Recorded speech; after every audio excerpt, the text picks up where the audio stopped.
I researched 3 new restaurants that have opened in a way that personally surprised me. We also are going to talk about Tom Colicchio closing his restaurant that has been open for over 25 years. That was another surprise that I personally didn't see coming, as well as a petition that is seeking to decrease the cost of meals by up to 10%. We're going to get into those industry stories and so much more on this Repertoire Report. Welcome back to the Repertoire Podcast. My name is Justin Khanna. Please like and subscribe, especially if you're watching on YouTube. It's free and really, really helps the show. I'm here with Ray DeLucci. How are you, man? Good, man. How are you? Good. We have had some health kind of like scuffles go through the house. I was joking with you before we started recording that I have 2 kids, so a virus or an illness can just hit me and blindside me at any time.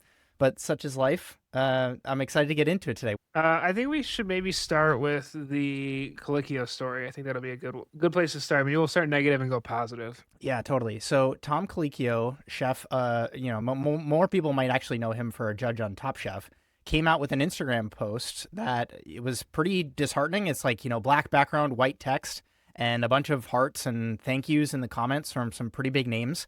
He announced that Kraft, his restaurant in New York City, is closing after 25 years. And this was just a really pivotal restaurant for so many people. When you really research kind of the lineage and the people who kind of came through that kitchen, I'm going to kind of read through part of the Instagram post at least, just to kind of give some of the reasons and the whys behind this. It's a decision. It is a necessity that he's ultimately having to make, but he really goes into it here. So Kraft was a radical experiment that worked. It married daring austerity with a communal warmth, betting on the idea that diners would enjoy having a shared, connected experience and the best food of their lives at the same time. The experiment was possible because we were in a relationship with the best farmers, fishermen, artisans, and food producers. The ridiculous quality of their products gave us the confidence to lean into technique, to do more by doing less, and the ingredients would back us up.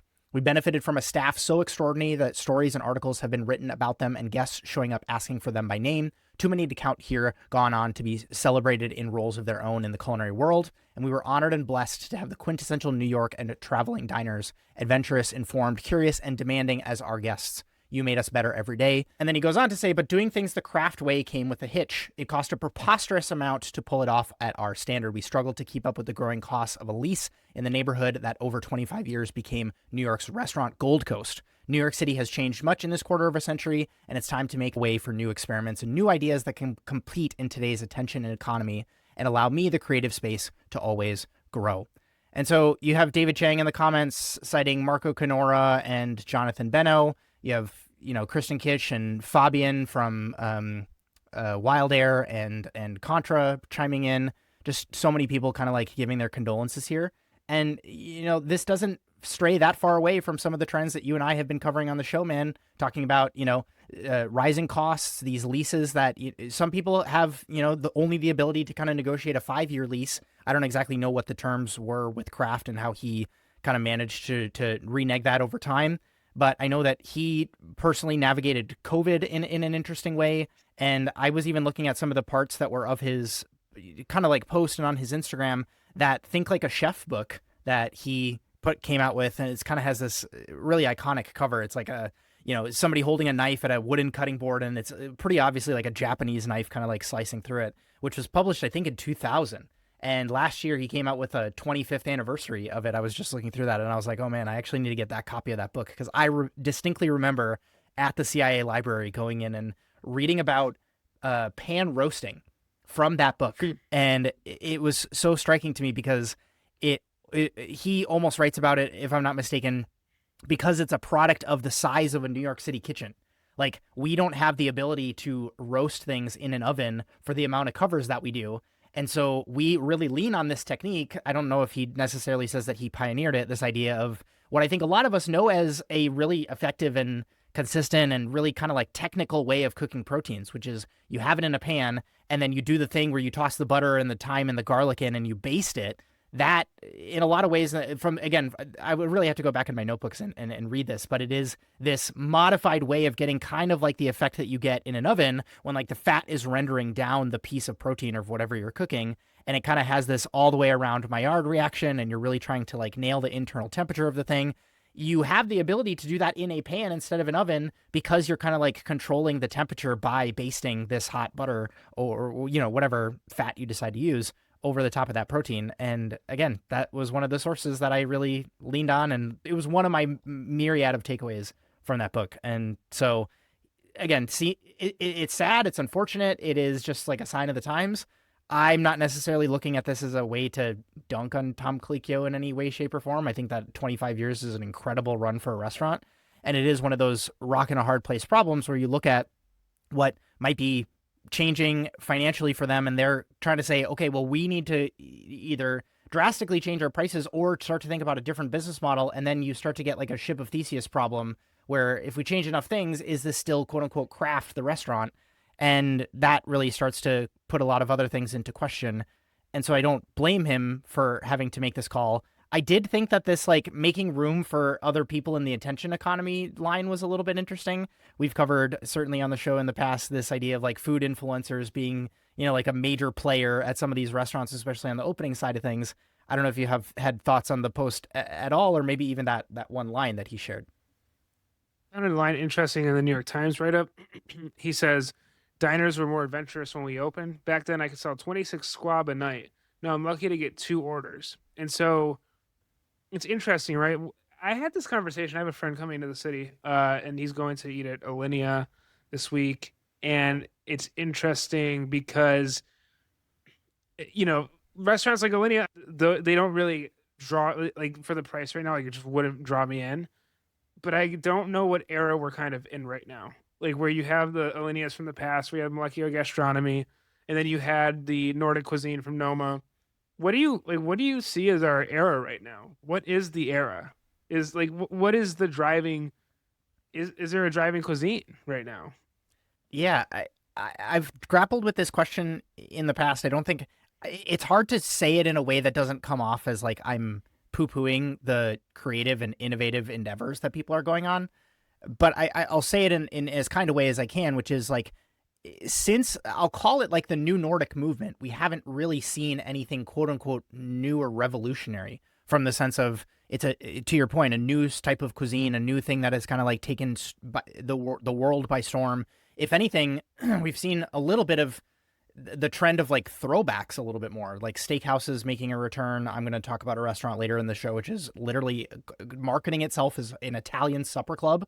And so there's a little bit of this nostalgia driven, we're wanting to get back to times where, the era of molecular gastronomy, modernist cuisine, when experimental stuff, and we'll go to a $125 tasting menu because that's what those cost back at that time, just to see what the chef is doing. And, of the 11 dishes, 4 might be good and 7 might be not so good.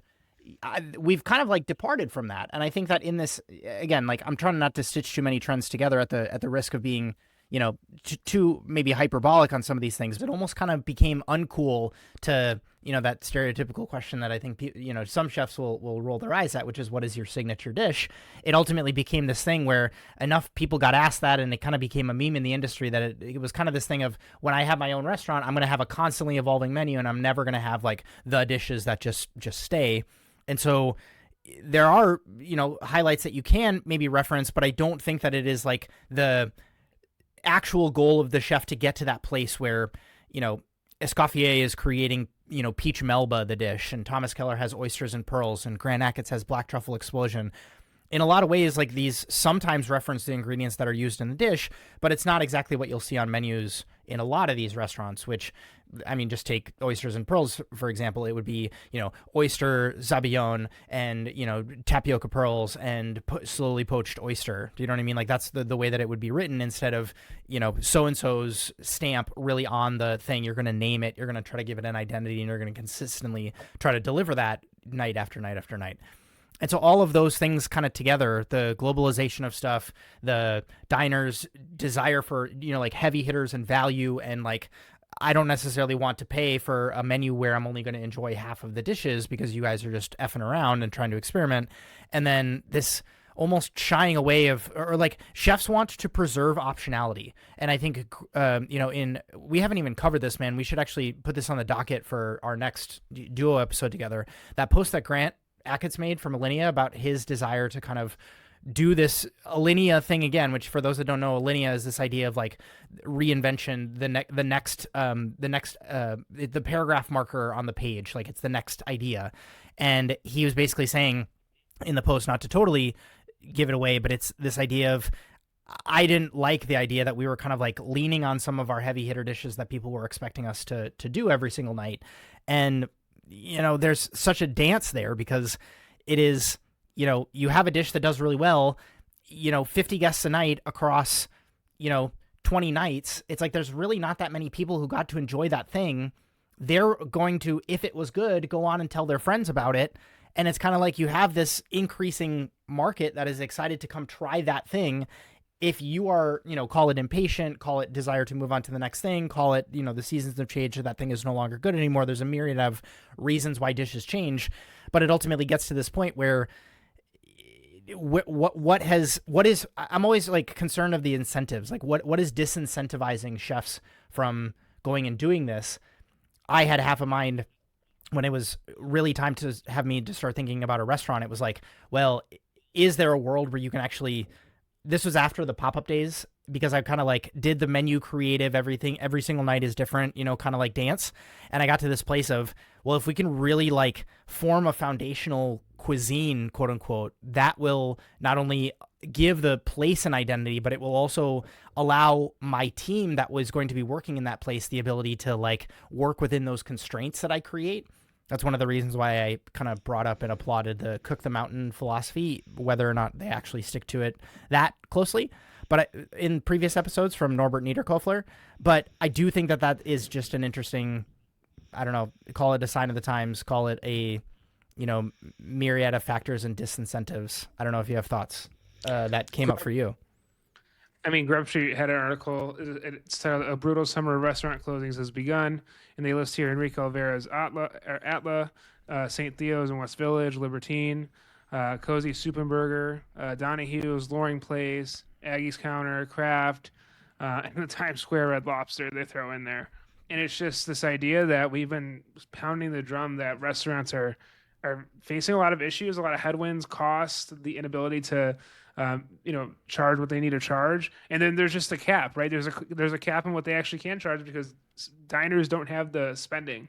So again, like all these pressures going into the restaurants industry right now, it's hard. It's really heartbreaking to see that restaurants need to close and not be able to do well in this environment, and especially in a city like New York where it's notoriously extremely difficult to succeed. And so when you're Kraft, when you're Tom Colicchio, one of the most prolific restaurant operators in the city for the last 2.5 decades, to see him close is like, maybe that's a wake-up call, maybe that is. And he's not only closing Kraft, he's closing the sister restaurant, Italian restaurant next door. So it's like there's just going to be a lot of change and upheaval, and we'll get into this later, but there's going to have to be a point where we really have to, as a society, understand, are we going to try to save independent restaurants, or are we just going to kind of let them all go to the wayside? So that's going to be what I'm watching out for in the next year.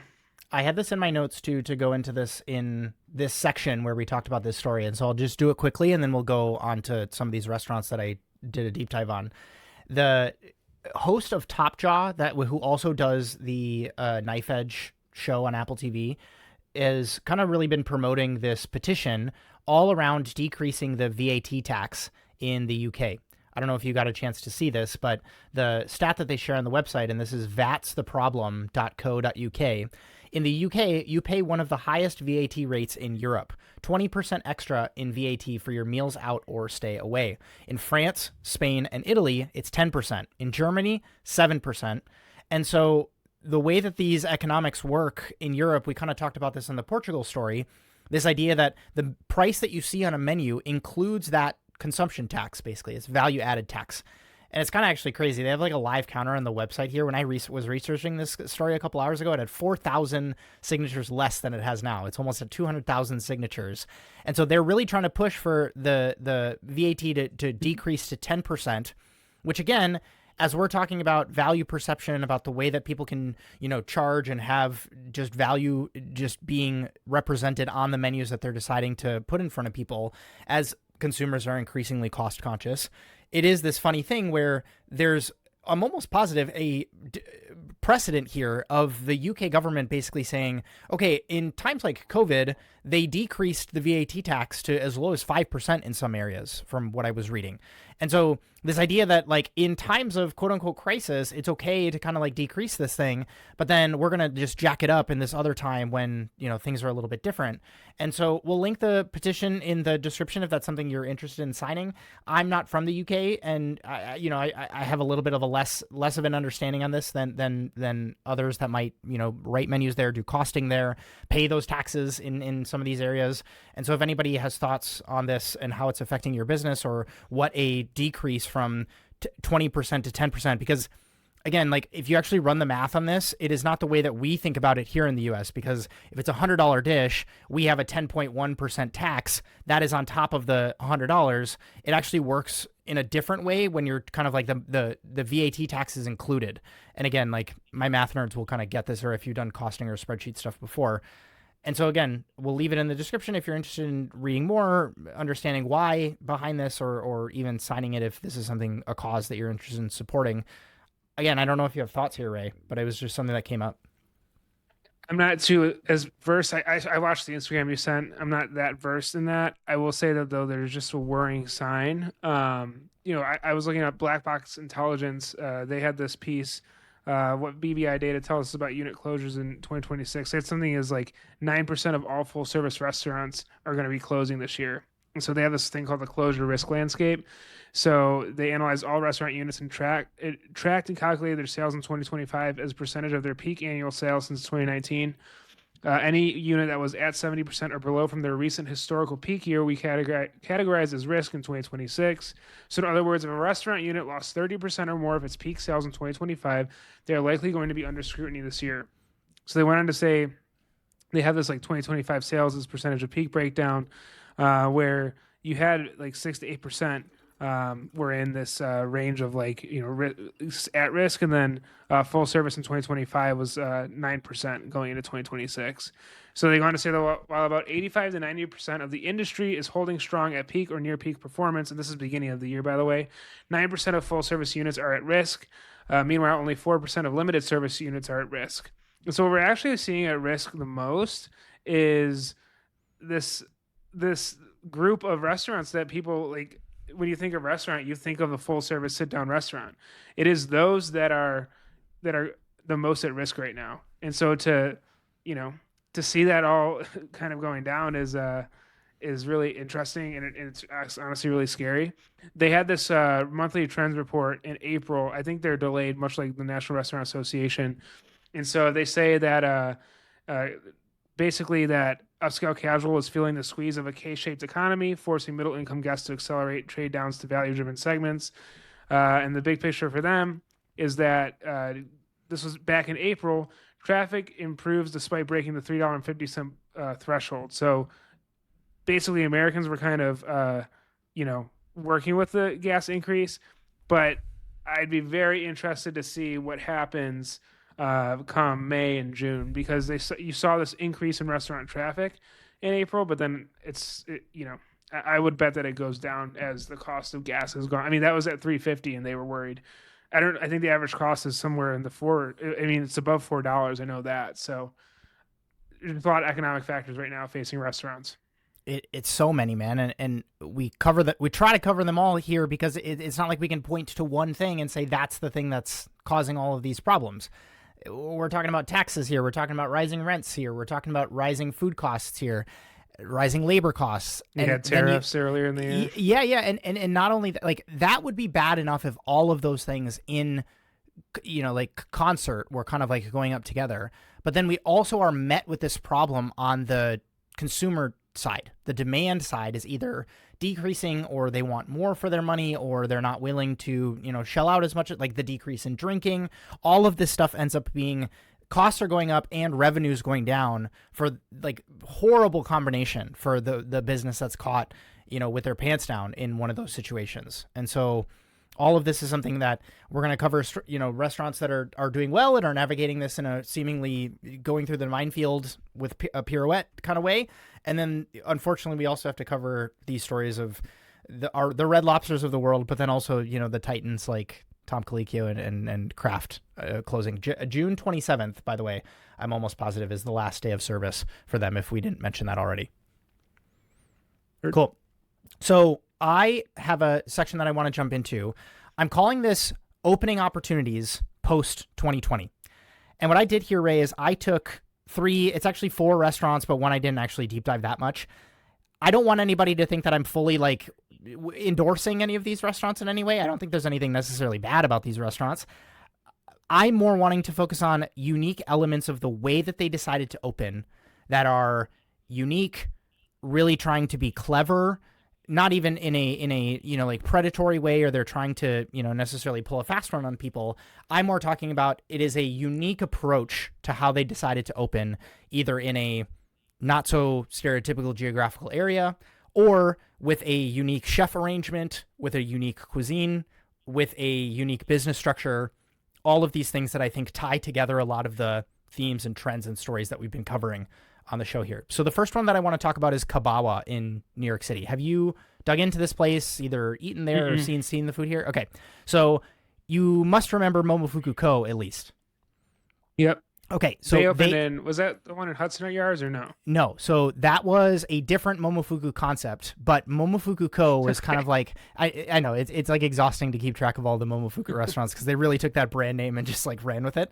Momofuku Co. was his kind of like U-shaped counter tasting menu only type of place. And in a lot of ways, David Chang had this incredibly talented chef at the helm. I'm almost positive his name was Sean, if my memory is serving me correctly. And you will also maybe remember that he expanded globally. And so he actually had another concept in Australia that ultimately ended up closing.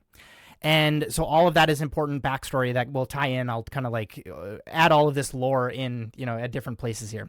So Kabawa took over the Momofuku Co space. So that is not an empty, piece of real estate. That is not a, different restaurant from a different company. That is still a Momofuku concept, technically. It is called Kabawa. It does not have a Momofuku in front of the name. And it opened in 2025.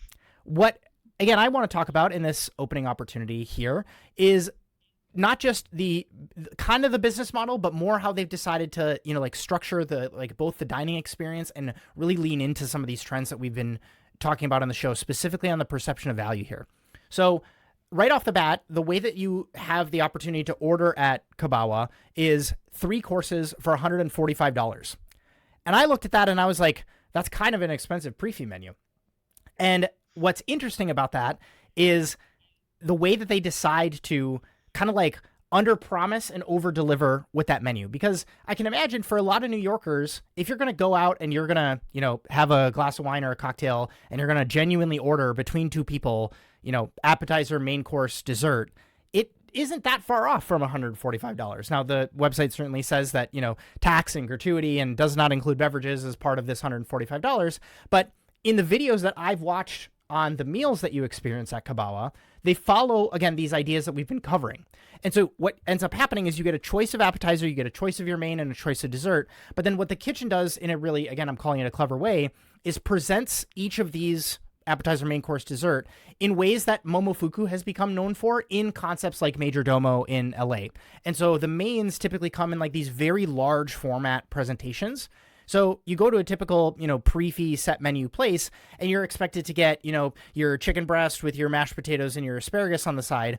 This is not that. You know what I mean? This is like a, braised piece of goat with, 3 different sauces, and then you have like 2 vegetable sides, and then there's something else that you get to enjoy with it. And that, when it hits the table, like, oh man, like this is our main course. Like this really feels, like they really kind of like are doing something for us in the way that this is presented here. Not only that, but it's not, you are getting marketed, or you kind of like, you get on board with this idea of, okay, 3 courses, $145, got it. Okay. Depending on what the main course is and whatever, that's fine. Then ultimately they start to send you kind of like surprises throughout that experience. And so I was watching one of the videos where they had like a 5-component bread service right at the beginning of the meal. And that is not, quote unquote, included in the 3 courses. That is just something extra between bites. Like you might get, some sort of mid course or an intermezzo or something like that. And so that, again, from a okay, we're going to agree to this. It's also Caribbean food, if I didn't already mention that. So like a total, again, like departure from, the pork buns and the ramen, you know what I mean, that we're maybe known, used to seeing in Momofuku style concepts. So that's one element of the business model that was interesting. I remember in the later days of Momofuku Co. being opened, they kind of like integrated this bar concept where you could kind of like go get cocktails at Momofuku Co., which I never did, but, like you and I have gone out and had drinks at, like 11 Madison Park, for example, because I think that it's like a really cool experience to go just like sit in the room and just enjoy, a cocktail at EMP.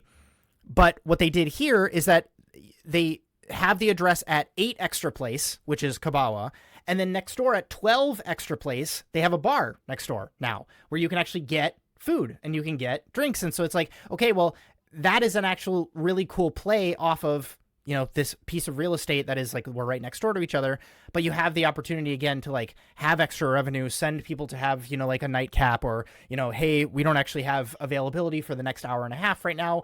Are you interested in going next door and, like having a drink at our bar next door? That is something that, again, in the age of, Momofuku Co. being so kind of like, we're going to be the fine dining tasting menu, David Chang's expression of, kaiseki, I don't think he had ever necessarily called it that, but it was this kind of like, we're going to do, the dry aged duck and all of these things that I can imagine were like losing money. Do you know what I mean? Like there was a lot of really high quality stuff that was happening at Momofuku Co. back in the day, and it maybe didn't make the most financial sense from a sustainable business perspective. The other interesting thing that I just really wanted to call out here was that when you look at the way that they market it, they literally call it a collaboration between Momofuku and Paul Carmichael, who is the chef. And so Paul Carmichael, for those who don't know, again, I kind of mentioned that Momofuku's concept in Sydney, and he was the head chef of that, ultimately ended up closing. They've cited reasons like, well, we expanded the restaurant empire a little bit too fast. He actually became like a really well-known chef in Australia, at least from the readings that I was doing. And at the time, he like got a lot of really good press. It was like a really loved restaurant, at the time that it was there. He also worked at Mapesh. He worked at Akvit in New York. And so he kind of has this connection to New York and this, like relationship with the Momofuku brand. We've also talked about this idea of collaborations specifically happening with established brands and chefs. And then we've also talked about this idea of the co-chef, but this kind of seems uniquely different in that there isn't really a presence from David Chang at all in Kabawa, aside from like the occasional marketing assistance that he will sometimes do when Kabawa gets some good press and, he says some good things about it and maybe drives a little bit of, traffic personally from his network there. It's just a very interesting idea of the collaboration, quote unquote, is technically happening between this bigger brand, which is Momofuku, and this chef that is Paul Carmichael. I'm going to talk about some of the other implications about that, what that might mean for him equity-wise in the business, and, are there benefits, downsides to an arrangement like this? I'm just trying to compare it to the way that we sometimes see some of these chefs doing it, where it would be, so-and-so, the big restaurateur person, iconic celebrity chef, quote-unquote person, is the chef owner of the place, but then it is this, this person is my chef de cuisine, and I'll give this person shout-outs all day long because they run the culinary program. This doesn't seem to be that. This is, again, I'm talking about the way that they're marketing it here. The language that they're using is something that I really haven't seen before. And he's the person who's, featured in all the content about them. He's the one that hosts. His name's on the menu, obviously, and has full creative control of the menu. But I think all of this is just really interesting in the way that they've decided to. I'm not even going to call it revitalize Momofuku Co. because it's an entirely new concept, different cuisine, different chef, different art on the walls. All of this stuff is quote unquote different. It's at the same address, but it is, I think, set up in a way that is maybe a little bit more financially sound. What do you think? I think it's interesting that they're kind of using the brand to kind of also have these chefs give their own spin or their own idea, where it reminds me a little bit of like it's restaurant workers have done this, but it's almost like a podcast like network, where it's like, okay, you're part of the network, but then your chef can go and do the spin on that, and maybe they'll find success with that. So it'd be interesting to watch as they go along. The next restaurant I want to talk about is this place in Dallas. It's called Punk Noir. Have you heard of this place or seen it? It's like it's really, really new. I don't know if you've gotten a chance to see what they're doing. I haven't heard of it beyond the notes, but when I'm looking at like when I had it pulled up, I was blown away by the interior. It's pretty cool. It's art direction, a lot of purple. Yeah, totally. So they opened in early 2026 in the Dallas Design District. And so this is we've covered Michelin expanding. We've covered different geographical areas, having the opportunity for different chefs to go there and make a name for themselves in a way that, is outside the stereotypical New Yorks and LAs and Chicagos and San Franciscos of the world. What's interesting to me about this business concept and the way that they've decided to open is they have 26 seats of tasting menu that they kind of set aside, dedicated for that.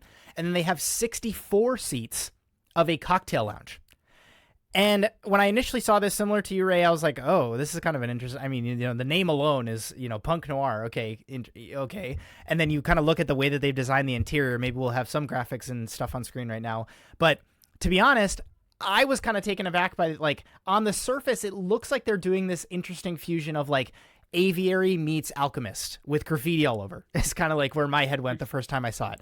And having eaten at Alchemist and also having, had some drinks and food at Aviary, I kind of am able to kind of pull enough details out of both of these experiences to at least, full transparency, have not eaten at Punk Noir. This is not a desire to bash them in any way, but it's a bit hard to describe it over audio. I'm going to try to, do my best here as we talk about, some of the spaces and just the experiences, and we will link their website in the description. So again, points of note here for me that I saw as I was digging into this place. The ownership structure is a combination of Dallas natives John McKeel and his two sons, Cole and Clay. And then they are doing something similar here to Kabawa, where they're taking Chef R.J. Cooper and putting him at the helm of the kitchen. So R.J. Cooper, he got a James Beard Award when he was the executive chef of Vidalia in 2007 in Washington, D.C. And weirdly, somebody's going to have to fact check me on this because I was trying to fact check some of this stuff. The Dallas Observer, when they came out with like their launch piece on Punk Noir, said that R.J. Cooper won his James Beard at Rogue 24 in D.C., which, from what I was reading, is incorrect. Somebody's going to need to fact check both of us, who is maybe a DC native or was maybe working at some of those restaurants or under Chef RJ at the time. That's maybe a little bit besides the point. What I do want to talk about on the menu side with Punk Noir is, instead of leaning in on just, this thing that Chef RJ is trying to really put his name behind, which is the 20 plus course tasting menu, which I think is, in 2026, that's a lot of courses to decide to, do every single night after night, constantly changing. They offer a range of experiences at Punk Noir. So on Talk right now, you can actually go and just select options in the lounge and pay $0 to book. You can go in and, quote unquote, just enjoy some drinks. You can do cocktail experiences from $80, which includes up to 7 cocktails. And they also include a late night lounge experience that goes all the way up to almost like midnight, like 11:30. And then they offer, options to go in there and just have dinner. You can do the tasting menu, which ranges from $195. And they also have a veg tasting menu of that option. And then you can do the big $295 one, which, based on what I was reading, is like the 20 plus course one.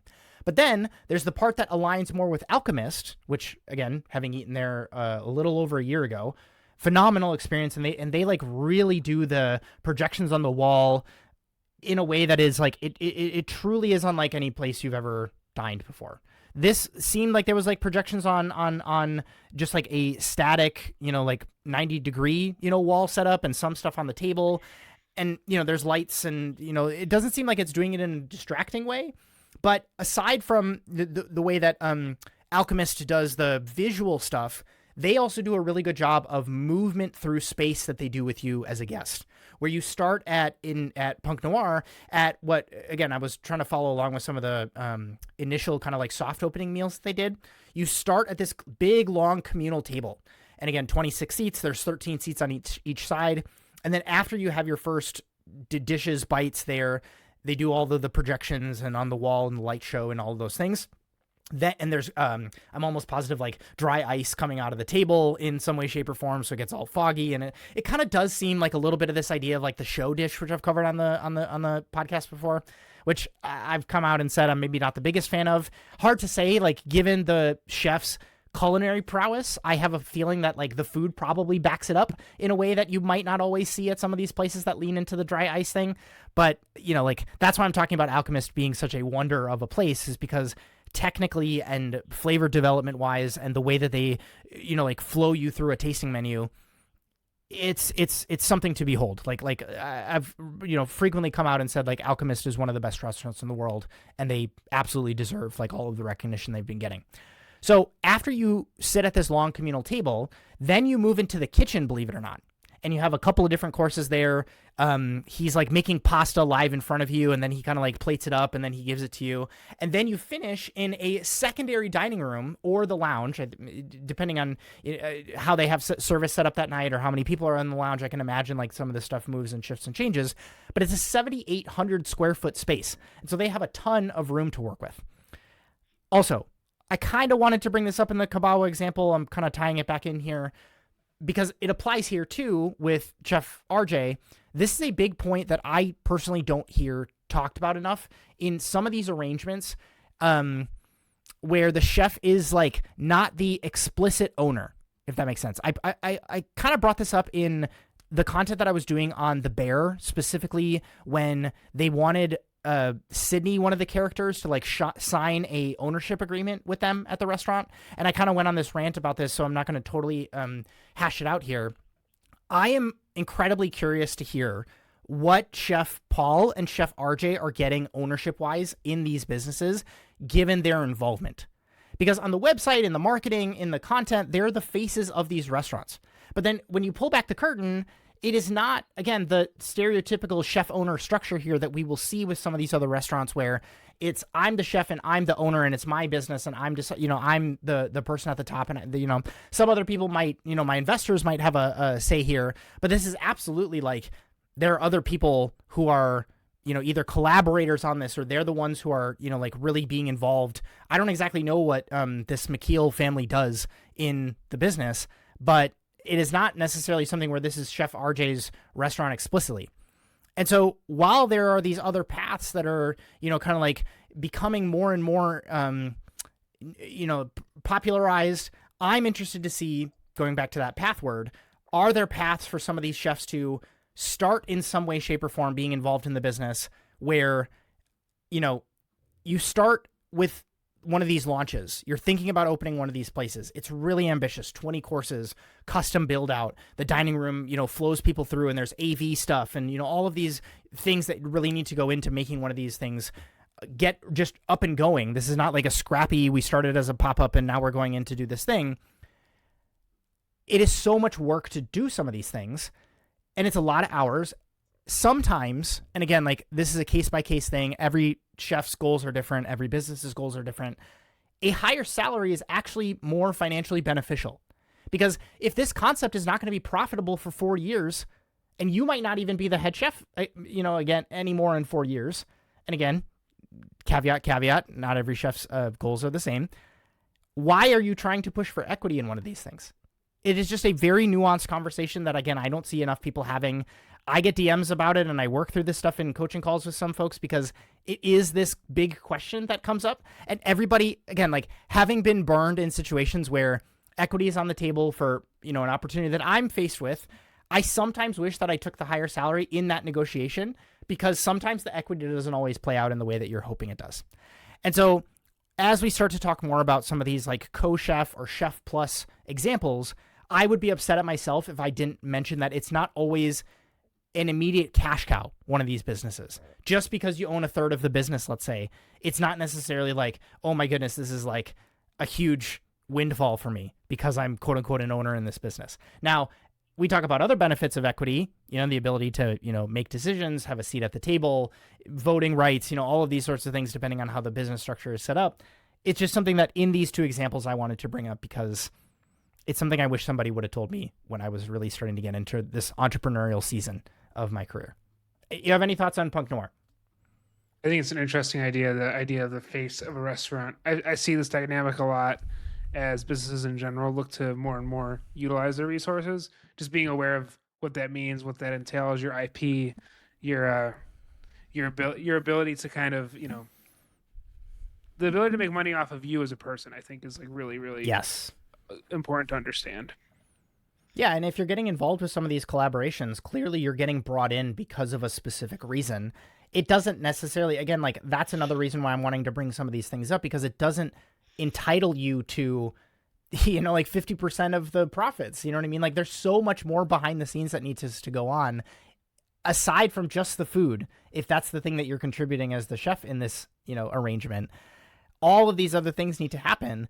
And it is getting to this place again, talking about maybe back to the craft story where it's like the food is not the main focus. Like if food in the, 2008 or 2009 to, 2016, if food was like 80% of the equation and that's what people cared about, and back to Momofuku, who cares if I need to wait for 2 hours and you're going to sit me on a really uncomfortable metal stool? I will go because it is so important to me that I have these noodles, that I have this pork bun.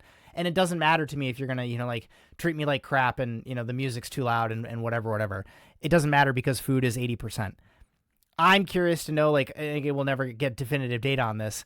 Is it 30% now? You know what I mean? And then, like, I'm not trying to say in any way, shape, or form that chefs should make less because they're contributing less, or don't get this twisted. I just think it's something where, exactly to what you're saying, you're going to get steamrolled if you don't stand up for yourself. But at the same time, you can get either cut out of a deal entirely if you're going to come in like with a big-headed ego and you're going to say like, oh man, I need to have, so much because I'm the chef of this concept. Because some of those business owners who understand that there's way more to it in 2026 than just the food are going to look at you and they're going to tell you otherwise. Yep. Cool.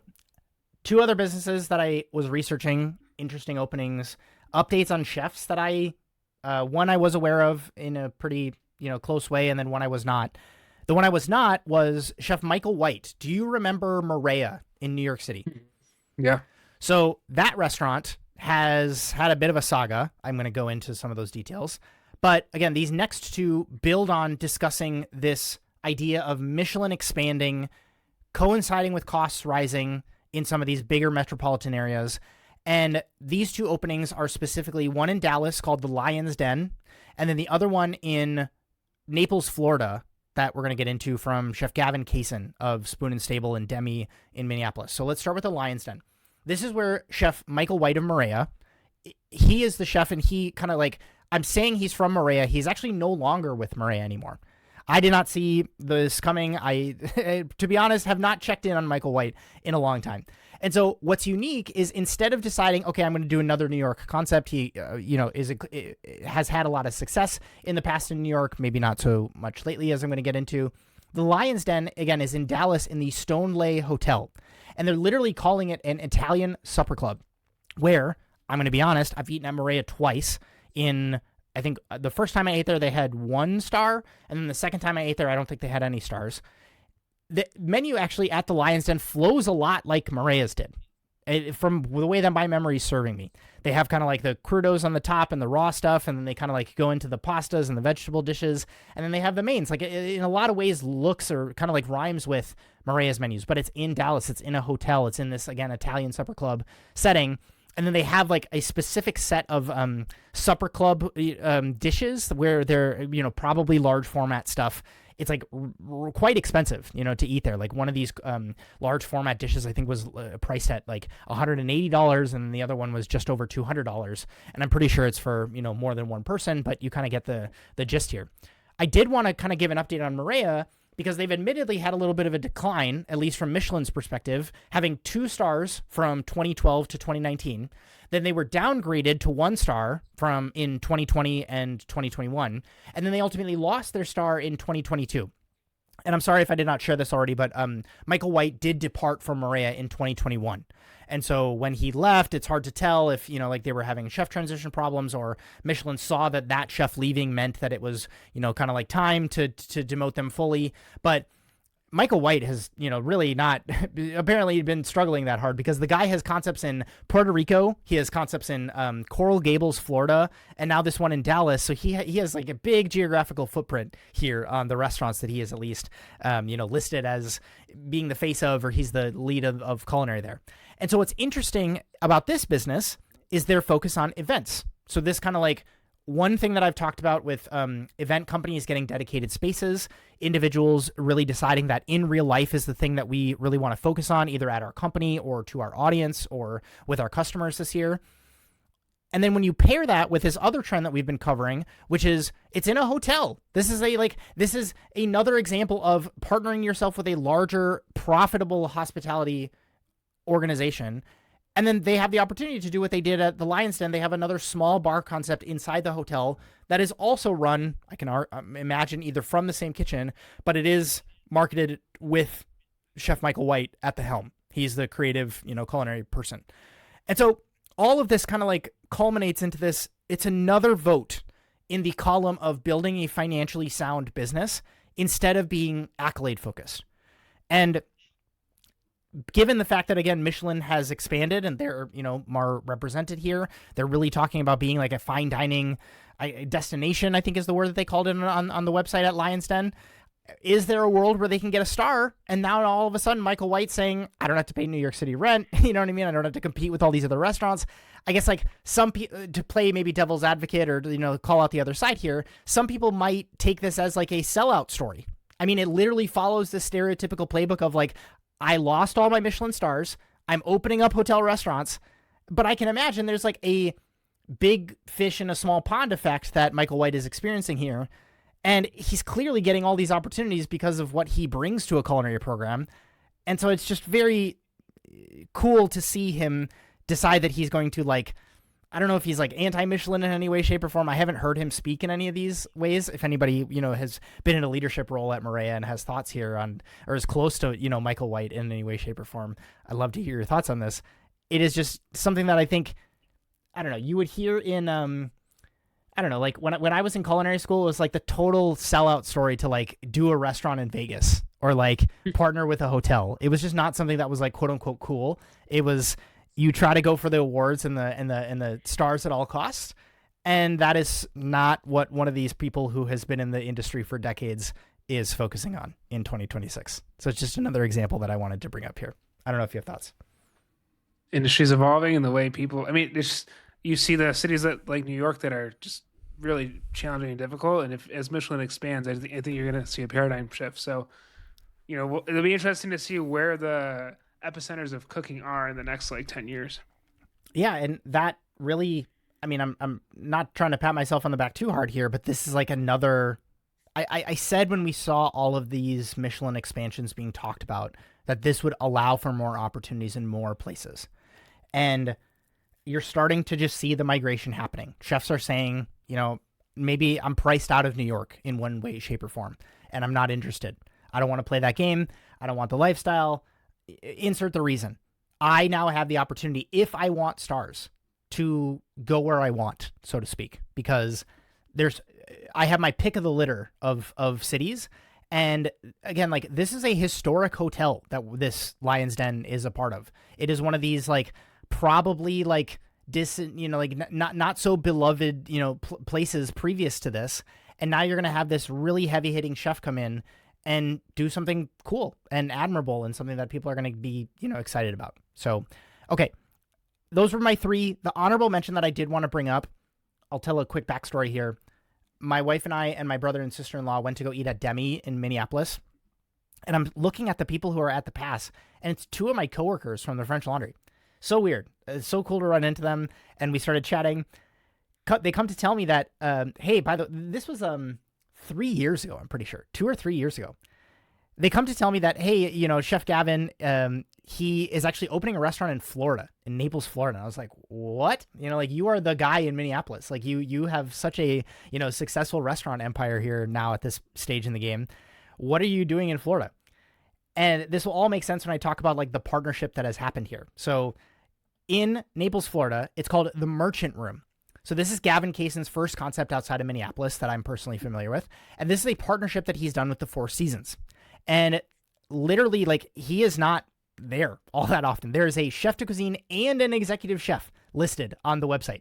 And then you contrast that with what Chef Gavin is listed as, which is chef partner and restaurateur on the Four Seasons page. And what is interesting to me about this partnership is he already has a foothold in the Four Seasons in Minneapolis. Alma is the restaurant that is there, I'm almost positive. On that same trip when we went to go eat at Demi, my wife and I also ate at Alma, that restaurant in the Four Seasons, for New Year's Eve. This was, again, several years ago. Had a great experience. And I actually met one of you folks there. It was really, really cool. And so, listen, you folks know my thoughts on this idea of your career being long. I'm sure there's an arbitrage right now that some of these chefs are taking advantage of. But again, back to that point that I made, Ray, about like partnering with hotels didn't used to be cool. These like, I'm going to be the owner, it's going to be my concept, and, you know, like F everybody else, big middle finger all the way around. I'm trying to parse personally now, is this something that is going to like stay because we are so far gone economically that it is no longer possible to do one of these things? Or is this just a swing of the pendulum, and some of these deals are going to take like, as chefs are becoming minority stakeholders in some of these concepts, they're going to lose control, they're going to lose income, or, you know, like maybe there's going to be too much responsibility put on these people's shoulders. I just can't tell. Like, in this economy, I don't think this trend is going anywhere. I think that like call it the foreseeable like 5 years at least, this is going to be what we're going to start to see more of. But I'm going to make a bold statement here, going out on a limb. I do start to think that we see a pushback towards chefs opening concepts that they own 100% of. But I think, and again, I'm happy to be proven wrong, caveat, it's going to be because of robotics. That's just a little prediction I thought I would drop in there. Chefs owning 100% of concepts is going to come when there is large infrastructure on the robotic side that they can leverage in order to say, like, I'm not really interested in owning 15% of this business. I want 100%. I have a vision. Maybe there's a big real estate crisis that happens and that doesn't really become a cost anymore. But I think when you really start to think about like labor being sometimes 25, pushing into 35, at certain restaurants we've covered 40%, that arbitrage that, again, I don't think any of us are excited to necessarily see. But if and when it happens, as we're seeing it happen in AI and other sectors, I'm just very interested to kind of see where that ends up going. Not to totally drop that prediction in there at the end for you to react to, Ray, unprompted. I don't know if you have thoughts on that last story. I mean, you've been pretty accurate, so I'll just assume it's going to happen. And yeah, no, the hotel, I think it's important because as you see, a standalone restaurant's economics don't make sense anymore. Having a hotel attached allows chefs to do restaurants like this, so it makes sense. What do you got? So I had an interesting story. Staying in Minneapolis, it's kind of funny how our stories kind of connect and rhyme in certain ways. So New York Times did a write-up on this restaurant called Postmodern Times, and the chef there is going to be Dylan Alverson.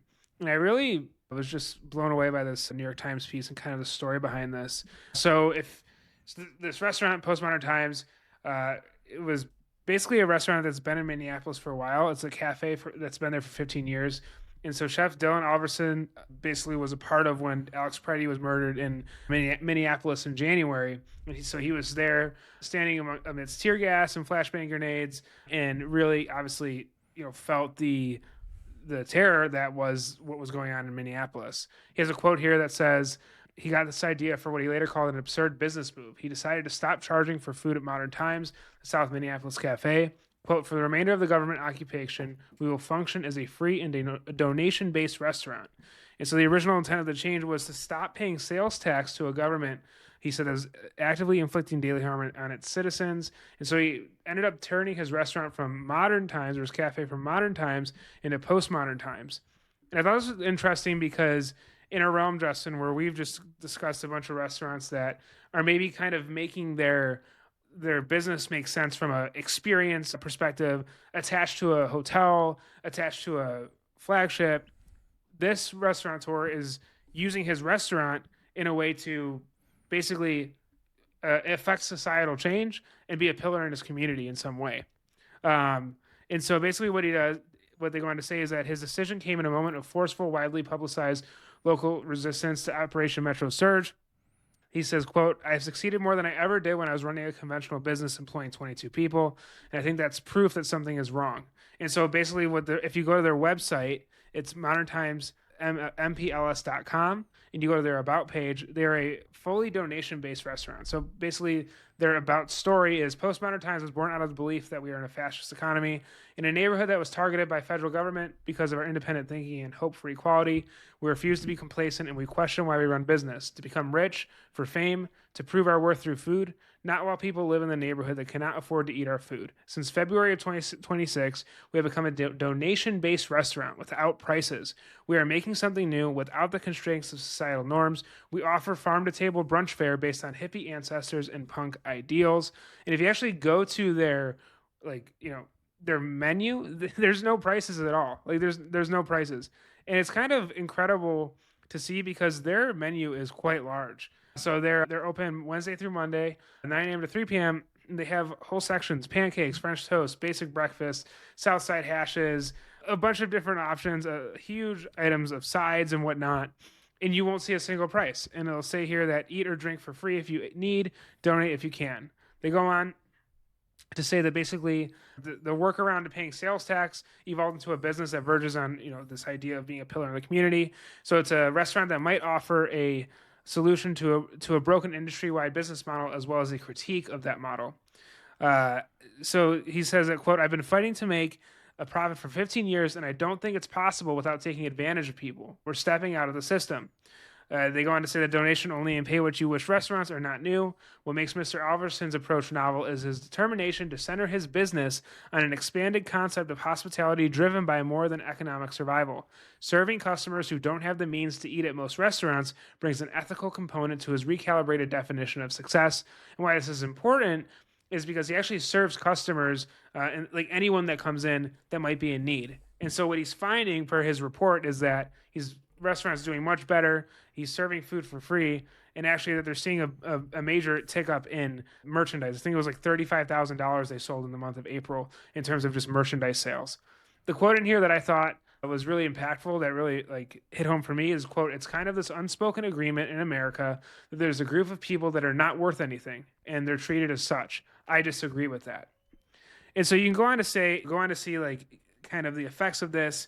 And he was saying that in the years before the pandemic, the restaurant was profitable every year except one, but never exceeded a 10% profit margin. He sees his days as a young punk anticipating societal collapse as an asset as he continues to confront forbidding odds as a restaurateur. He goes on to say that they go on to say in the New York Times that 42% of restaurant owners said their businesses weren't profitable in 2025. And for Alverson himself, his restaurant generated $1.3 million in sales last year. So this is before the donation-based business model kicked in, and still lost $18,500, according to a financial statement. And that's in spite of cost-conscious measures like paying himself just $23,000 a year as a restaurant's manager, chef, and fix-it man. They end the article with, "The spirit of the experiment came to him when he realized what could happen when neighbors decided to leave their homes to help people without fear. What we saw underneath all the horror was something that looked more like the future that I wanted to be a part of." I understand this is obviously a moment where politics are involved. I think, though, the bigger point is restaurants can be a means to do what you perceive as good in a community. And I think that as we see restaurants fail, it is awesome to see a restaurant kind of try to be a guiding light, a center where you can feed people, where people can come and feel community, where people can come without shame. And again, I know that our audience has a makeup of a lot of different political views, but I think the broader point of being a pillar in a community where people can feel safe during trying times and actually get a core necessity of food, I think was really admirable. I don't think this model can, be seen in every restaurant. I don't know how it would work that way. But I thought it was something interesting, something different, and I wanted your thoughts on it, Justin.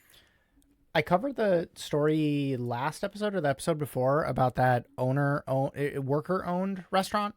And then I was kind of reflecting as you were going through this story on that Chef Sabik story that I'm almost positive we covered several months back, where they do in a more limited capacity this idea of you come in, and I think it's, if I'm getting this right, this idea of pay what you can.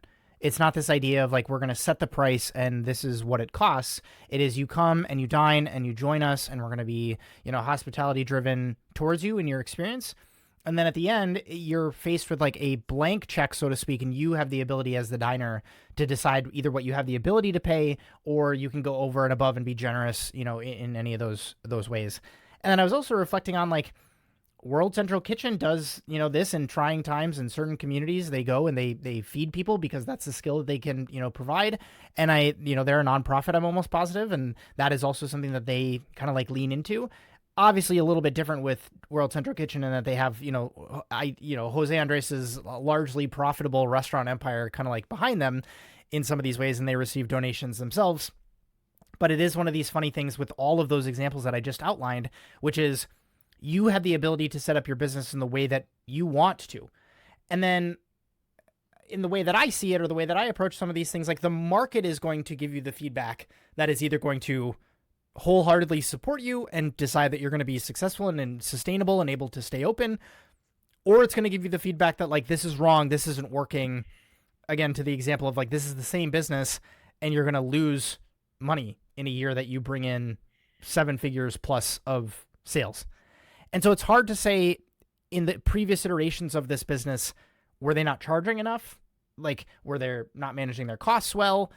What was maybe contributing to the fact, like 10% profit is like not bad, like correct me if I'm wrong. And the, larger also landscape the longevity. of restaurants. Yes. Like yes. we just gave Kraft 25 years in applause. Like 15 years for a cafe is pretty good. Yeah. And so you kind of mirror that with some interesting things that I was doing as I was digging into this was you actually go to the donate page and they have predefined amounts of $10, $20, $30, and $40.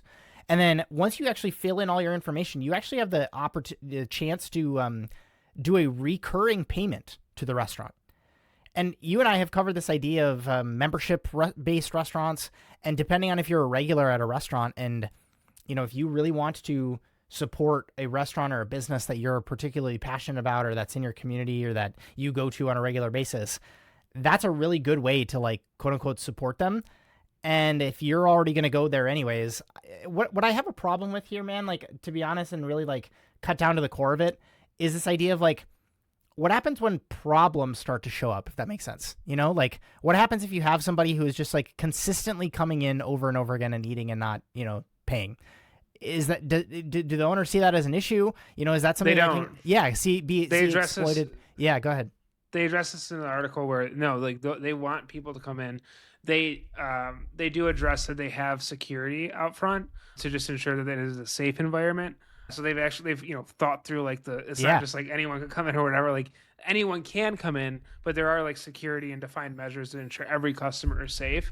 But they actually like from what I see encourage that, and like that's kind of the point for this. So fascinating. Because I was like, okay, so like if anyone can come in, like how does it start to go about with the amount of people you would be serving? But sure. It seems like they've got a pretty good system, and it's also just like the community around them has kind of rallied.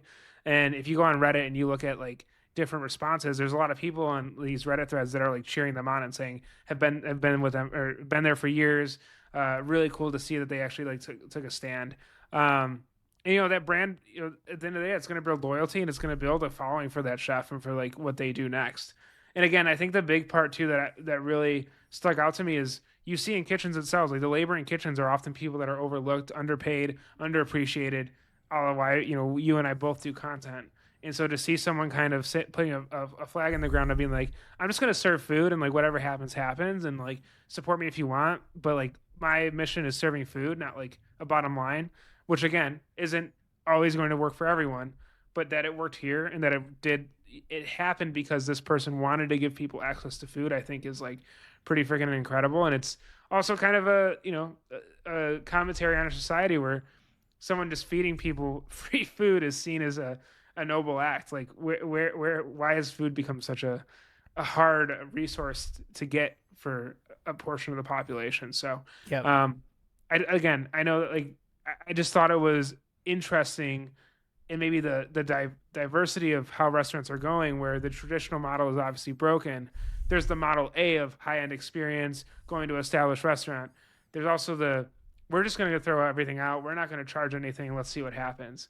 And I don't think there's a crazy idea an idea that is not worth chasing in this environment, because the status quo, as they lay out in the article, is not working. And I thought this was pretty brilliant by the chef to like be able to try and do this. Yeah, and only reason I play devil's advocate on some of this stuff is because I don't want it to seem like, again, I think I cited some of the numbers in the owner or worker owned restaurant example that I gave because I wanted to share that, there's other examples of this. It's worth digging into if this is something you're passionate about. I'm not going to, again, I think people having the freedom to decide what they want to do and how they want to run their business is a good thing, as opposed to being like set in stone. You have to do it this way and you have to just kind of like put up with 4% profits because that's what the rules are. And that's what we say. Like, if there's an arbitrage to be had, if there's a different way that maybe aligns with your values, and it's, again, like not going to quote unquote hurt anybody, I think you should have the ability to do some of these things. The reason I talk about like the problem side being an issue, the other one that kind of came to mind for me is like, what happens if sales are down in any way, shape, or form? Do you know what I mean? Mm-hmm. Like, does it turn into something where, I don't know, like there's even, I don't know, there's like a cover charge. You know what I mean? Like to get into the restaurant, everybody has to pay $10 because that at least kind of like covers your butt in the seat. But then it's like on all the other menu items, it's like it's a pay what you want kind of situation. I don't know. I'm not wishing ill on this business. I just am always so curious because I've been covering stories of these like unique approaches to business models for so long. It is something where in the initial phases, it can be really, really good because it is novel and new. And again, like you have this, you can get reputation with the community that gives you the ability to kind of like, oh my goodness, I'm coming here twice. Like, this is an incredibly approachable menu, man. Like, you can come here like 5 times a month, you know what I mean? And enjoy a meal here. You can meet up with friends here. It can be like a really cool kind of experience. It's also interesting from a staffing perspective, looking at their hours, right? Like it's a 9 a.m. to 3 p.m. restaurant. Like the staff there probably has a really cool quality of life that they are able to experience. They're closed on Tuesdays, but it is something where, I don't know, I can, to your point, it's a huge menu and they make a lot of, like alterations and adjustments. They have a lot of options for people with dietary restrictions. Like all of this stuff is just really, really kind of cool to see. And again, like not wishing ill on this business. I'm just more wanting to make sure that if this is something you're interested in, make sure you're taking the right lessons from some of these business structures, because even on the, opposite end of the spectrum, the person who's going to decide that I want to be the hyper profitable fine dining place, it can sometimes, bite you in the butt if you approach it the wrong way. Yeah. And I also just think that this obviously has been very well thought out by him, and there's a lot of those considerations taken into place. And a restaurant like this does need a lot of thought. And even in the article, like this isn't all in endeavor for him. This isn't like something like you have to be prepared for what this type of business or not business brings. So again, and maybe not like we'll see what happens. Like I would love to see in a year like if this is the same model for them or not. But I thought it was just like, again, in an industry where it feels like maybe that we don't have as much control as like operators or people in the food world, to see this kind of happen was it kind of like blew my mind. It's like you just stop charging, and what came, and what happens. So, I mean, it really, like, you've probably read that essay, 1,000 True Fans by Kevin Kelly. It's this idea that again, talking about the market that you need to serve is maybe not as big as you think. And if you have the ability to just get consistent revenue or income from this relatively small group of people that is going to buy everything that you do, or in this maybe restaurant's example, going to visit you at least once a week, you don't actually need to have tons and tons of guests or tons and tons of tables or, do breakfast, lunch, and dinner. Like you can really, I mean, this is like an example of that in a restaurant form. And I think it's cool to see. All right, Ray, you've heard of World's 50 Best, which maybe we should just do some quick hits. The best restaurant in North America as of this year is Smyth in your town of Chicago.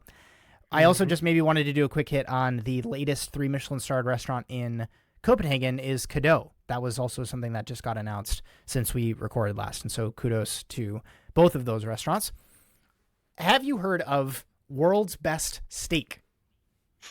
I have not. What about World's Best Burger? I've only really heard of the world's best pizza list because when I was in Spain, there was a place I ate at that was really good.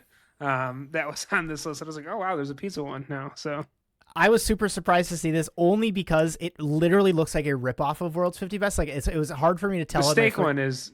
I thought this was like a spinoff for them. I honestly had no idea. Yeah. So I had to look on the About page. This is actually managed and published by Uppercut Media House, headquartered in London.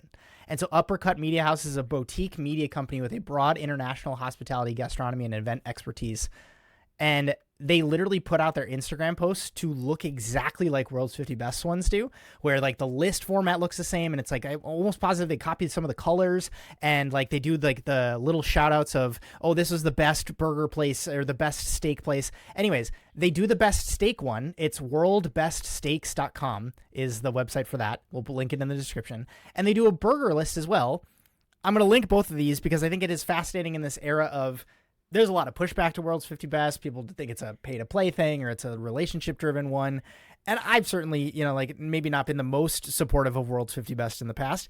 That's sponsored by San Pellegrino, which is, its own, again, intertwined thing with the way that they, form relationships with the restaurants. And they have expanded their reach in previous years. Obviously, we mentioned the North America one being something, and then, they have their best bars and they have their best hotels now. And so, like, while World's 50 Best is expanding, this organization was like, what about people who are maybe not so into fine dining? Or what about people who are just like, that genuine question of like, what's the best steak in the world? Like, that's a very interesting, like, curiosity driven, like, if we're to write a hook for, a listicle article thing, it's like, that's going to get, like an incredible amount of, clicks. And so they did it with burgers as well. Maybe we'll link the stuff in the description, the actual rankings that they put out. Hard to tell if, these are definitive, quote unquote, or if anybody agrees in some of these. I don't eat that globally anymore, especially eating just burgers everywhere I go to be able to have a definitive opinion on this. If you ask me Seattle places or Wisconsin places, I'll be able to tell you. What I wanted to specifically cover on the story here is what they're calling our 9 key criteria for the evaluation on the world's best steaks. And this was surprising to me. So I'll read them, and then I just kind of want to get your thoughts here, because we've pushed back on certain awards and accolades and the way that they decide to evaluate places. Should it just be about the food? Should we factor other things in? Should we weight them in different ways? How come this thing didn't get paid attention to when it was so clearly either amazing or off? And so I'll read through these. Quote, quality of the meat offered, considering taste, terroir, character, marbling, cut, and preparation. Selection and variety of meat cuts, which is talking about aging process, origin, breeds, including both primary and secondary cuts. Service quality and expertise in meat in-depth production knowledge is essential. Detailed description of the meat cuts on the menu, including breed, origin, gender, aging process, feeding method, slaughter age, and presentation. A curated wine list is required in order to, not required, but it is a factor into determining the best steak restaurant, featuring selections from the top winemakers, enhancing the overall dining experience. Ease of use and efficiency of the reservation system, including the handling of reservations, your own online presence that caters to the needs of international clientele, including your own Instagram account and website available in English, interior design, ambiance, and overall look and feel of the restaurant. Above all, no pay-to-play practices for the listed restaurants. And then they talk about 2 to 4 steak ambassadors with a broad industry background over decades, awarded chefs, certified meat and Wagyu masters, food journalists are evaluating for us on every continent. We visit and rate chosen restaurants incognito. Every listed restaurant will be visited at least once by our steak ambassadors before a final decision is made. And all of this stuff is just very, very fascinating, because I'm maybe not putting the most weight on one of these things. It is just interesting. This thing that could be a pet project for someone clearly has been taken to the extreme by this media company. And I can imagine they get a lot of clicks from doing something like this, and the ability to, I don't know, like to the person who, like, I talk to people all the time. I'm going to this conference this tomorrow, and I invariably get asked by people at the conference, oh, you're a chef, what restaurants do you enjoy? And then they, the person who is like the casual or the newbie sometimes brings up like, I'm not a tasting menu person. I just like to go out and get steak. And I think in our bubble, Ray, where we're talking about like fine dining or cool CPG stuff, or like these flavors that nobody's ever experienced before, we sometimes forget that like the vast swath of people, when they go out, that's really all that they're looking for, is they just want to order their steak. They just want to order their burger. And that to them is like a, experience to go out and have at a restaurant. And so for someone to really acknowledge that and say, okay, well, we're literally going to take this format that so many people are familiar with and gets clicks online in World's 50 Best, and we're just going to do it with these things that, again, have a much larger total addressable market, was fascinating for me to see. And so I just wanted to cover it because it was something that kind of caught my eye on social media this week. No, I mean, like I said, I've seen these lists. People, people that are not attuned like we are sometimes. Not it's like not better or worse, but this draws people in. That Yep. pizza list Yep. draws people in. I kind of want to go over the CIA thing if we have time. Do you have Yeah. time? Do it. Do You it. gotta go. Yeah. Yeah. Do it. All right, so we'll end this with a story I found. And maybe there's a little bit of frustration here for me. So this is the Culinary Institute of America. The quote is the CIA using AI in future culinary training. And so the gist is this is on smartbrief.com. It's basically a Q&A. Jero and Gavin, and I'm not familiar with him. I don't think I ever met him when I was at school. But basically, the announcement of the CIA is using Matson IQ, an AI-powered platform by the Food and Beverage Consultancy. This tool is designed to support product dev and menu innovation by using trend data, flavor data, and helping teams get to initial ideation of an item more efficiently. Goal is to not automate creativity, but to understand where AI can genuinely improve the business. Later interview points I want to share that I had put in were that there's one at the end where it says, looking ahead 5 to 10 years, how do you think AI will reshape the way chefs discover ingredients, develop recipes, and innovate the kitchen? The answer from the CA person is it will likely become part of the standard toolkit, particularly in larger organizations and R&D environments. It will help chefs explore more options and move faster at the early stages, but the fundamentals will not change. At CIA, we believe taste, technique, and cultural understanding will continue to define the best chefs. Technology will support that, not replace it. And then they go on to say, what are the biggest risks of chefs relying too heavily on AI tools during recipe development or menu planning? Quote, if overused, it can lead to overly predictable outcomes and a weaker understanding of fundamentals. That's a real concern for us. CIA has always been about developing craft, discipline, and a strong point of view. If chefs rely too heavily on generated ideas, they risk losing those differentiators. And then there's one more that they had here to basically, it was basically saying how, what are the, or how do you plan to teach students when to rely on AI and when to trust their own instincts? We don't separate the two completely. Instead, we ask students to show their process. How did they use the tool? What did they accept or reject, and why? Over time, they develop a sense of when AI is helpful and when it adds noise. The judgment is part of their training, just like knife schools or flavor development. I add this to say that there was also basically an announcement back in February where they aligned with T Retail Labs to expand helpful plant forward dining and drive change in airport travel and food and beverage. And there's also this petition, Justin, that I found on change.org. I don't know the validity of this. It has over 1,000 signatures, but it goes on to say that basically it's called Prevent the Culinary Institute of America from Using AI. So this is a little bit different. This is like looking at the CIA using AI in their curriculum building. And so what the petition says is the CIA is leading institute in culinary. It's inherently rooted in hands-on experiences, artistry, and human intuition. Basically, they say by incorporating AI, there's a real danger of bland standardization where the robotization of culinary processes could erode the creativity and human touch fundamental to culinary arts. Instead of integrating AI, we propose alternate technological advancements that serve to enhance rather than replace traditional culinary teachings. This includes high-tech kitchen equipment designed to mimic real-world cooking scenarios, as well as interactive software that aids in theoretical learning while promoting practical application. And they go on to say that they say that Thomas Keller, Fran Adria, Massimo Bottura all have championed the importance of maintaining craftsmanship and artistic aspects. It's smartly worded because those are all major players within the CIA. And so they go on to say that we urge the CIA and its board to reconsider this move. So there's two things that maybe kind of frustrated me here. And it's first the lateness. I feel like they're so late to teaching students how to work with AI. We are in 2026. And these tools have been around for a while. I understand you have to build curriculum. I'm not saying build curriculum like with AI, but to deal with the AI tools you're going to have to deal with the workforce that has access to ChatGPT, recipe standardization. This other end of AI in curriculum, which I agree, like that curriculum needs to be built from the ground up. I don't know how much AI should be involved, but like it is a very like if I was to pay the price that students are paying now that I paid, I would want that built. Like this is a craft, like really like well-defined school. And so just maybe your thought on am I overreacting where it's like they feel late to AI right now in terms of like how they're teaching students? And B, this petition that I found, like I just thought it was interesting.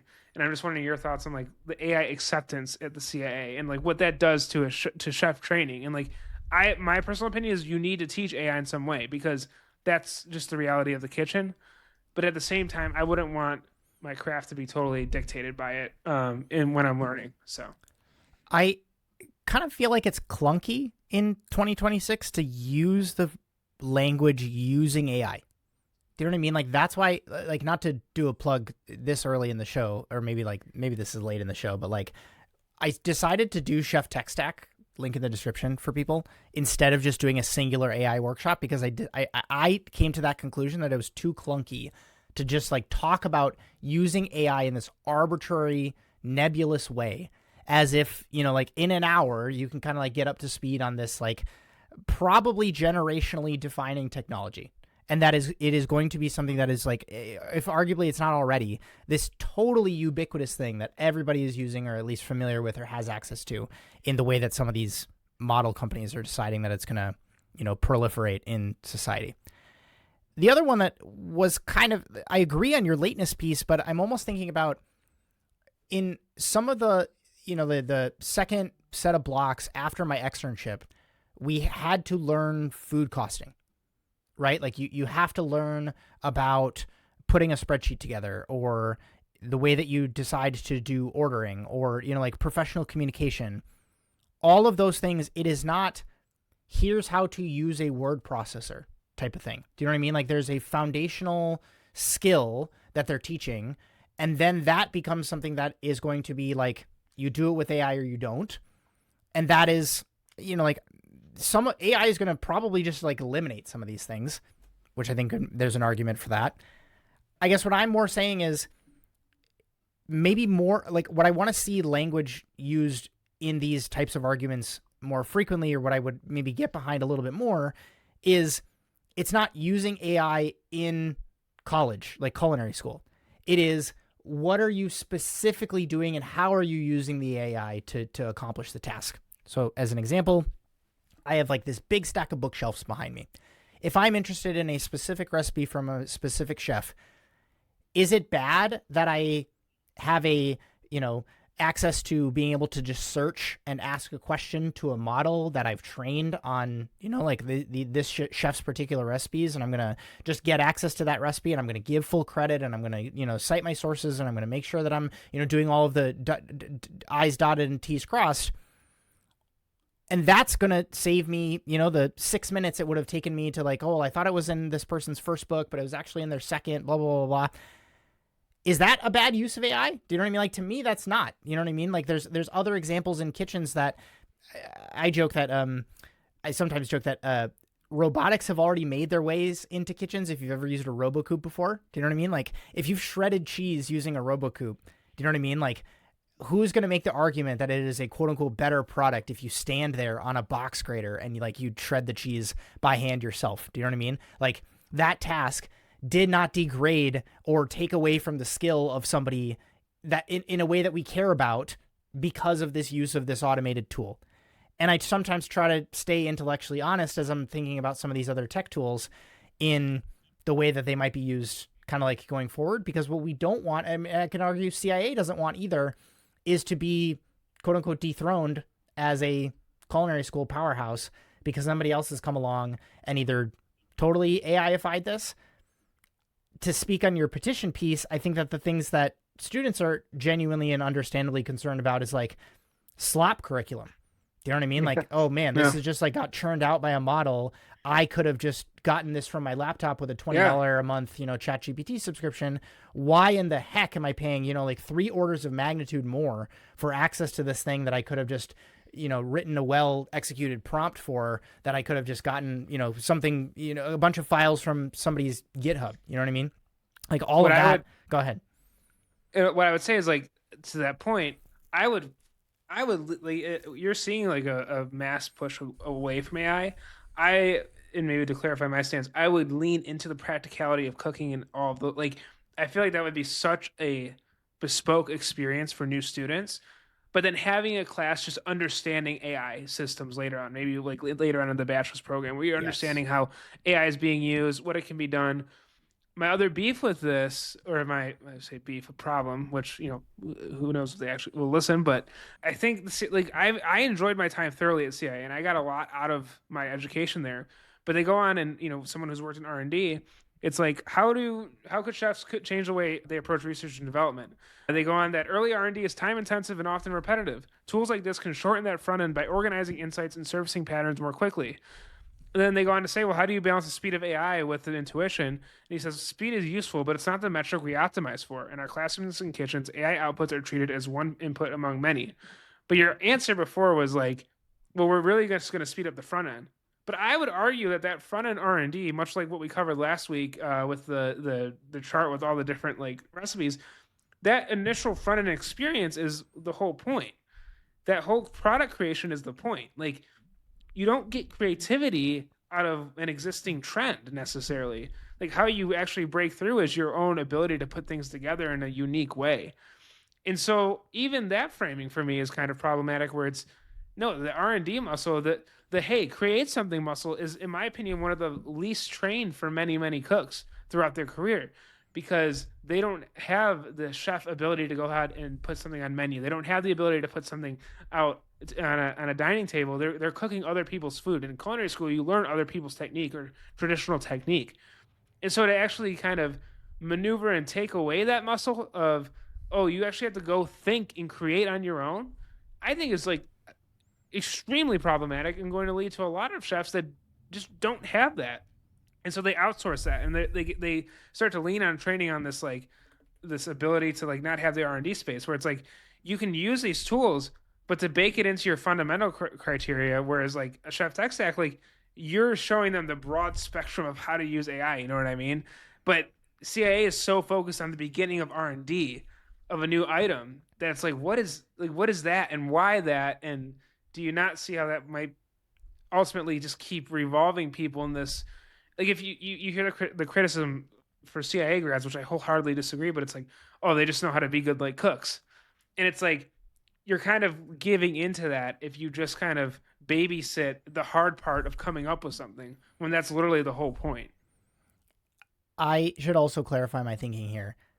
I'm not being a proponent of pushing back on AI or not using it either. I'm more saying, so what really kind of like caught my eye this week, I pulled this up so that I can quote it properly, is this quote on Twitter. And this person works at A16Z and made this quote on the barbell strategy for killing it in an age of superhuman AI. Simultaneously get as close to and stay as far away from AI as humanly possible. So the barbell strategy. So on one side, get close. Play with AI models, use them to help you think, ask them to teach you about the world, get them to help you create, work with them to write code, understand what makes them tick, embed them into your everyday life, and have fun. And then on the other side of the barbell, stay far away. Learn to tell stories, make eye contact, build a team, lead with courage, connect far-flung ideas, build lifelong friendships, debate persuasively, think forbidden thoughts, handwrite ideas, confess your fears, fall in love.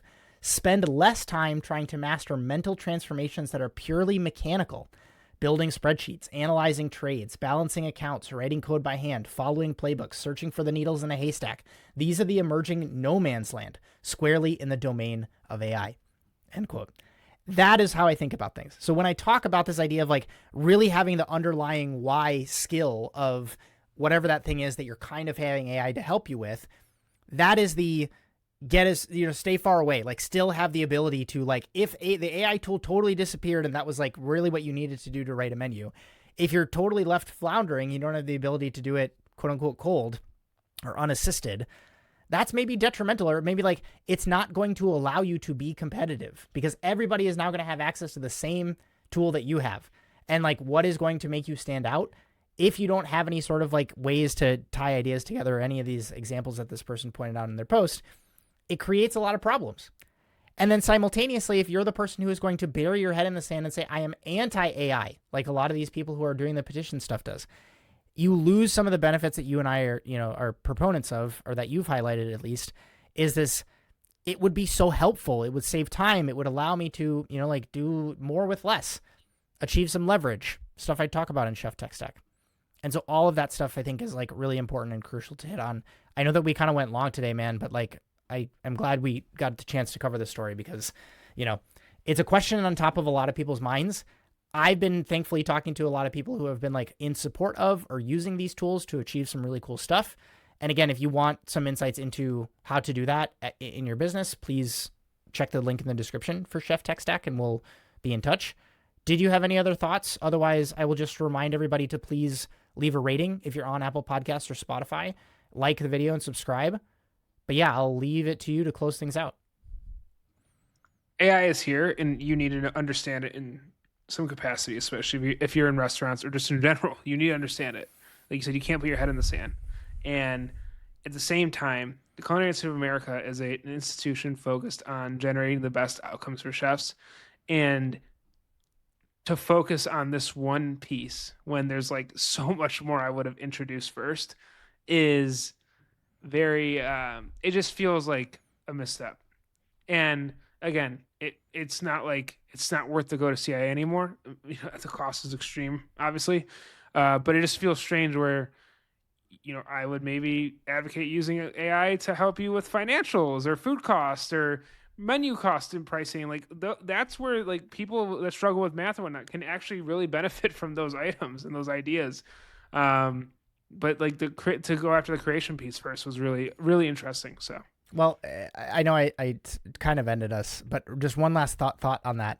I think the place where the rubber will really meet the road for CIA is when the job market starts to expect graduates and employees and professionals just in general to have some sort of level of proficiency with these tools. That's why I'm trying to get ahead of it at Repertoire, because I think it's going to be something that when CIA starts to see that XYZ hotel or XYZ restaurant group is now saying in their job postings, in the same way that you are expected to be able to write emails, use word processors, use Excel in certain job contexts, especially as a manager, it starts to become something where CIA can then reverse engineer the curriculum to make sure you have those tools and skill sets and trainings to go into the job market, which is, you know, arguably what a lot of people enter university for, is to be able to like get a professional standing. That turns into something where I think that they will have a better way to navigate. Right now, they're just kind of like blindfolded, spinning around, deciding what's going to stick when they throw it at the wall. And it is the reason why they're hiring these consultants for probably exorbitant amounts of money to tell them what they need to include in the curriculum. And they're having to get in all this controversy because like it feels half-baked, you know what I mean? And that turns into a thing where people are going to, you know, not have the most confidence when, to your point, you're paying tens of thousands, hundreds of thousands of dollars for this. If you're a listener at the CIA currently, let me know in the comments if you have had any AI conversations. And let me know secretly if you want to remain anonymous, if you're using AI in your curriculum or to assist you in any way. I would love to hear. Thanks for listening, everyone. We'll see you next week.